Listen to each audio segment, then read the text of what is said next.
Hello, welcome again to Leadership Dialogue Podcast. I am Chukwudinaka Dili. Well, yesterday we began a conversation on political party politics in Nigeria.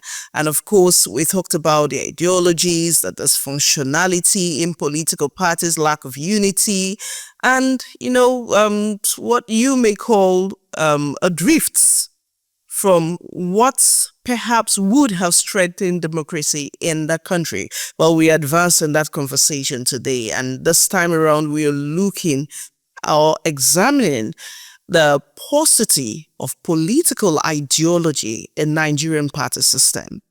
Well, this is vis-a-vis, and of course, as Nigerians also envisage, and the politicking for 2027, of course, has begun. And Nigerians also are envisaging what they would better describe as a better alternative to the current leadership in Nigeria. All over the world over, it is believed that politics becomes more engaging when there are multiple political parties from oppositions to leadership, all vying and also jostling to get the buy-in of the people. Remember that the biggest office of any country is the office of the citizens. So the role the citizens play vis-a-vis true political parties remains crucial. But how this has dwindled over the years in Nigerian political party system is at the thrust of this conversation. Well, my guest still remains Barrister Samuel Memeh. He is the president of the Leadership, Justice and Economic Development Hub. He's also a legal practitioner and a politician. Good to have you join us. Thank you very much, Zika. Thank you for having me. Well, the conversation continues after this break to stay. As the people and members of LJE Green Community, we share a deeper commitment to protect not only our environment, but also the rights and dignity of all individuals within our reach. Every day, we are faced with responsibility to uphold human dignity. If you see something happening around you, do not turn blind eye. We must act because that's where our role as ambassadors come in.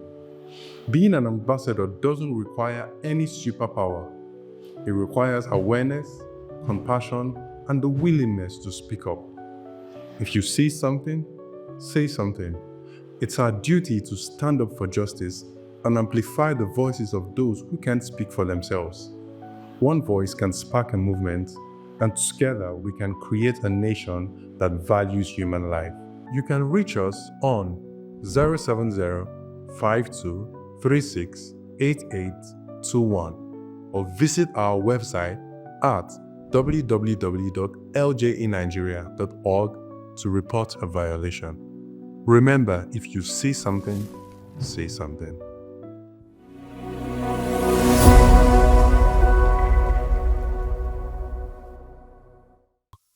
Well, it's still Leadership Dialogue Podcast, and of course, I told you earlier that my guest is right here in the studio, Barrister Samuel Memeh, the president of Leadership, Justice and Economic Development Hub here in Nigeria.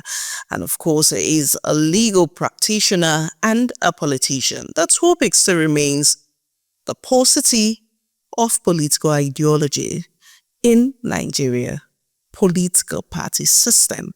The conversation is right here before you. Remember that you can be part of this conversation.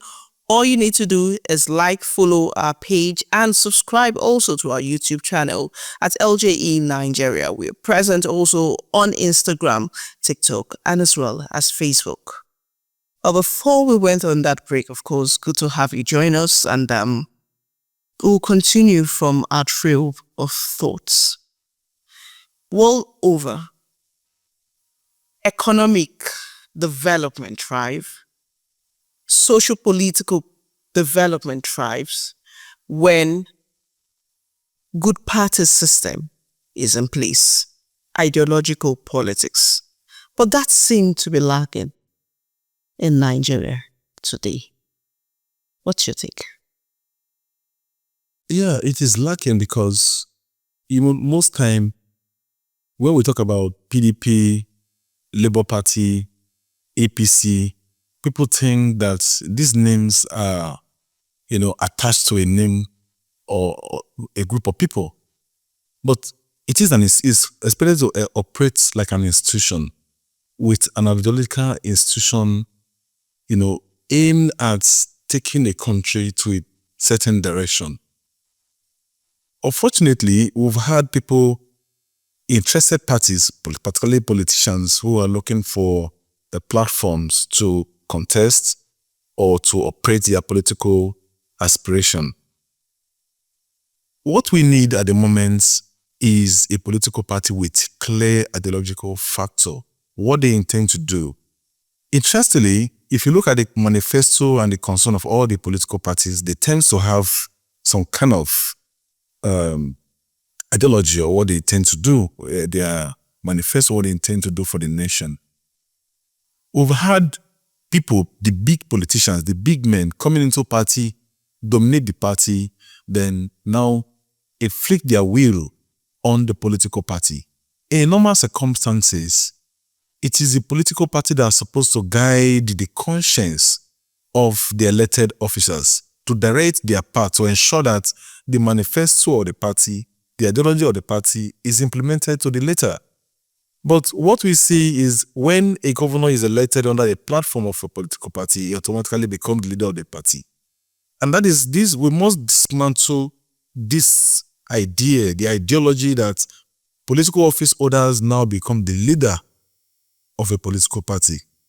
This is so difficult somehow in practice, but in reality, if we really want to drive the system, every political party ought to carry out functions, their training pattern, so they should operate without interference by the political officers elected under the platform. If a political party such as People's Democratic Party, for instance, that is having all of this issue, they don't have any other method of generating revenue. And by law and by operation, a political party can even operate businesses to fund this party. They can not only to sell nomination forms, they can operate businesses, they can operate leadership institutions, they can operate an ideological system that they can use to train their members either for paid or for free, so that they can operate the system. But here in Nigeria, you have people just coming together, form a political party or form an alliance, then sell forms. When they successfully elect people into office, the officers they elected will now control the party and direct the path of the party. This is completely different from how a political party ought to function. Okay, if I could interrupt your trail of thoughts, I'd ask this question. Across the over 15 political parties registered and known by the Independent National Electoral Commission, for instance, they all have their manifesto, they all have the rules, their constitution guiding the daily operations of their party. But one thing is crucial and one thing is evident across board, which is how the political party, the system is run. Yeah. Apart from the administrative staff in these political parties, you also have elected officials in this party who are all there to run the party. But how these parties, the party do not run on water. They all need money to function. And then I'll give you an example. I know, for instance, the PDP, there is a part of the constitution that talks about like monthly, more like fines or contributions, dues, yes, where you pay your dues, and those dues are meant to augment or perhaps run the affairs of these parties, not just in the PDP. In the All Progressives Congress too, it is also provisional in their constitution. But given the current reality, there has never been a time where political parties, depended solely on the dues they generate. And that perhaps is the reason why for any party that comes on board as a leading party, or perhaps in every other smaller political party, what you see is the highest donor becoming more like the leader of the party. The PDP is not only an affected party in this conversation. We have the ABC as well. We have the SDP. And the list goes on from there. How do we manage political parties with the meager resources humming from dues? Thank you very much. You see, this still boils down to issues of leadership and ability to navigate through the waters of leadership. For a political party, there are so many ways political party can raise funds. You mentioned dues, payment of dues. If you go to most of these political parties, you will find out that the members, some of the members, aspirants, or those who want to contest, they're only interested in paying their dues because they know that the constitution will prevent them from contesting if they fail to pay their dues. But for other members who are not interested in contesting for any position, they find it reluctant to pay the dues. The other question is, what are the functions of a political party? Apart from for those other political parties that are opposing political parties in a system. There are so many things the political party can do. Advancing the core value of such a political party alone can generate revenue. Like I mentioned, for example, in trainings, a political party can set up training centers to train their members. It could be ICT-driven trainings. It could be entrepreneurship training programs, and encourage their members. So there are so many things. That is why I say, I believe such can actually drive revenue for the daily running of political parties. what do you really need to run a political party apart from the rents of the offices? And that is why you see that in most cases, most of the political parties, particularly the opposition political parties, apart from the main opposition political parties, many other political parties, maybe you can count about 5 major political parties in Nigeria. The rest, we have, I think about 18 or 19 registered political parties today. The other political parties, you may discover that some of them don't even have state chapter secretariats. Some don't even have, some are using the houses of some of their leaders. But that is because of funding. If you cannot run a system to have equal distribution of wealth, you cannot. But like I mentioned, that one of the ways, among many other ways, is through training programs. And you believe that is realistic? Very, very realistic. Given the current realities in Nigeria, because I asked this question because, for instance, a party like the People's Democratic Party, which was set up prior to after Nigerian came into civil rule in 1999, and of course held sway for 16 years, and still thriving apart from its internal crisis, which is also evident. People's Democratic Party. Absolutely, which is also evident in other political parties. I'm driving somewhere. In terms of the People's Democratic Party, for instance, and this is where I am headed to. The PDP, I'm very much aware, has an institute where trainings like ICT trainings are held. Educational trainings go on there.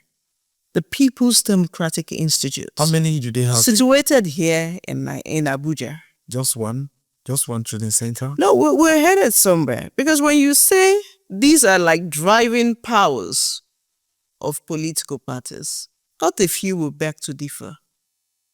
Because given the sum members are made to pay and the costs of renting, for instance, an accommodation that would house this institute, paying its staffs, do you still consider that realistic? Well, I think this platform may not give me opportunity to give you details by details on how this can work.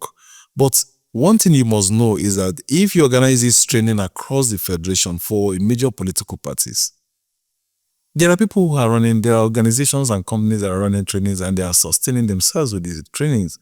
So if you have a political party that has the ability to organize such a training, also you seize the opportunity to instill the political ideology on their members in the course of training. And the members are expected to pay for it. Members can, because there are so many trainings you can incorporate into a political system.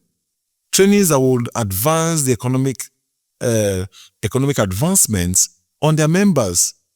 Trainings that can sustain their membership for a lifetime. So they can partner with training organizations if they don't want to own up the facilities. But the major important thing there is that you should organize a system whereby you can bring in your members together from time to time. That is what I'm trying to put forward.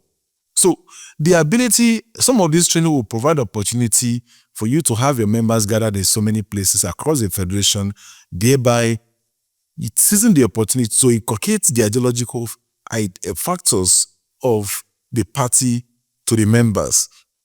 So when you do not have the system to, bring in all of these things, you're relying only on ward meetings to drive the ideology of the party. That time will not be available for you to do so much. So that is why you see that they can move in from one political party to another. I remember the Minister of FCT recently lambasted PDP that he single-handedly funded PDP while he was a governor. The problem now is that where are the other members of the party?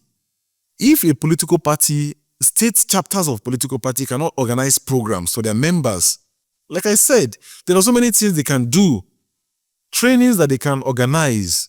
There are so many entrepreneurship trainings that they can organize to boost the intellectual capacity of their members. But what they do is that they don't want to organize these programs because they don't want the people to be aware. They don't want the people to be exposed.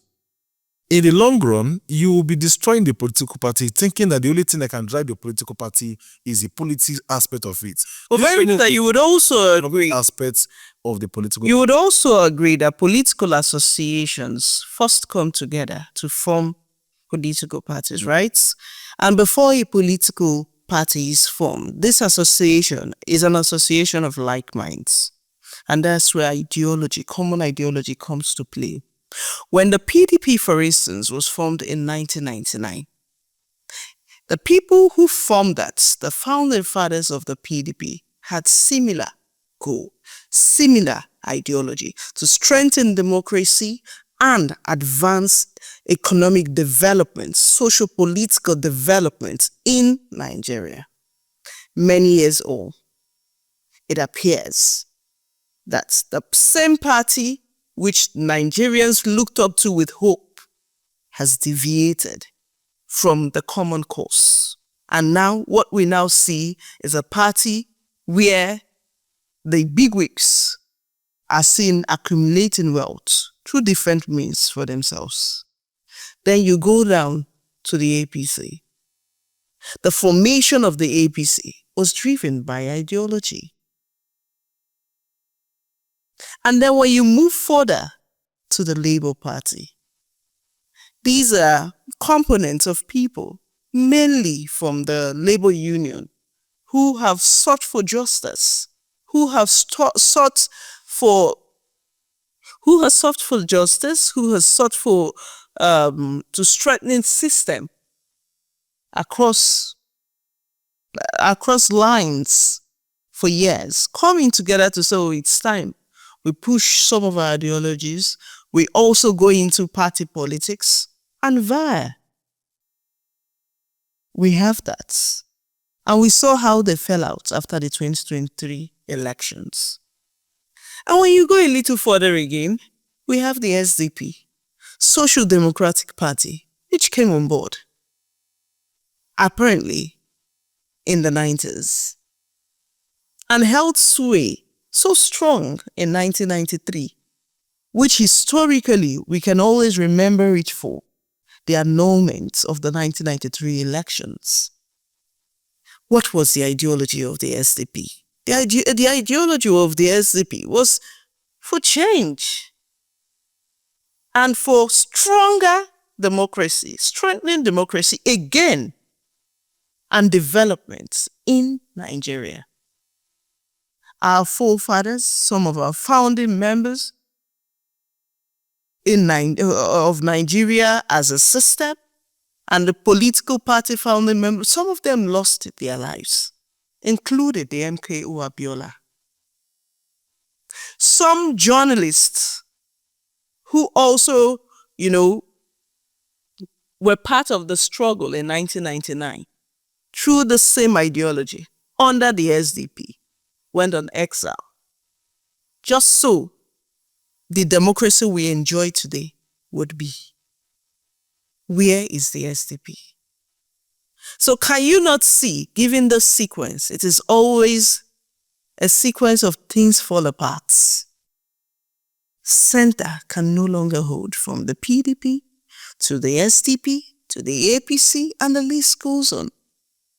So what gives you the confidence that apparently a neutral person again can come up within an association or a group to form another political party, believed, so to speak, to be an ideologically driven political party, and yet somewhere along the line we will not be faced again with the same quagmire of leadership struggle, especially when money and donations are involved. Well, you see, you've taken us around the whole cycle. But one thing you should know, some of the challenges still have to go back to the drivers of this political party and the politicians. And that is why we are advocating for more citizenship participation. In every system is dynamic. Nigeria is evolving. Nigeria is a very fertile ground. We have more the so-called politicians, the professional politicians operating within the political space. Then you have the other guys, those intelligent men and women who are busy doing their businesses, and sometimes they felt like, oh, this is not my business, not my area of calling. It's very instructive, very important at this time that we should have more active citizenship.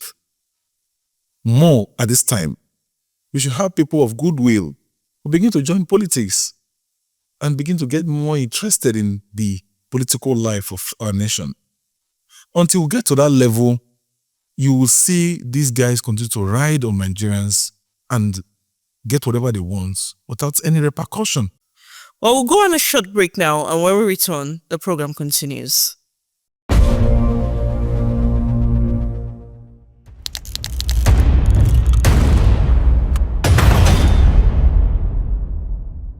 Nigeria is at a turning point. Young people are rising, demanding change. If you believe in justice, strong leadership, and real reform, then it's time to take a stand. At LJE Nigeria, we're not just observers, we're builders. We're tackling leadership deficits, advocating for justice reforms, and driving economic advancement for all. As a volunteer, you won't just watch, you will be a part of it. You will gain access to powerful seminars, conferences, and mentorships from professionals who believe in your potential. No matter who you are, whether you're a student, an entrepreneur, a professional, or someone who cares, there's a place for you here. Network with passionate change makers, build skills, and step into leadership. Join LJE Nigeria today. Let's lead with truth. Let's build with courage. Let's rise for Nigeria. Become an LJE volunteer today and be the change Nigeria needs. Follow all our social media handles for more details.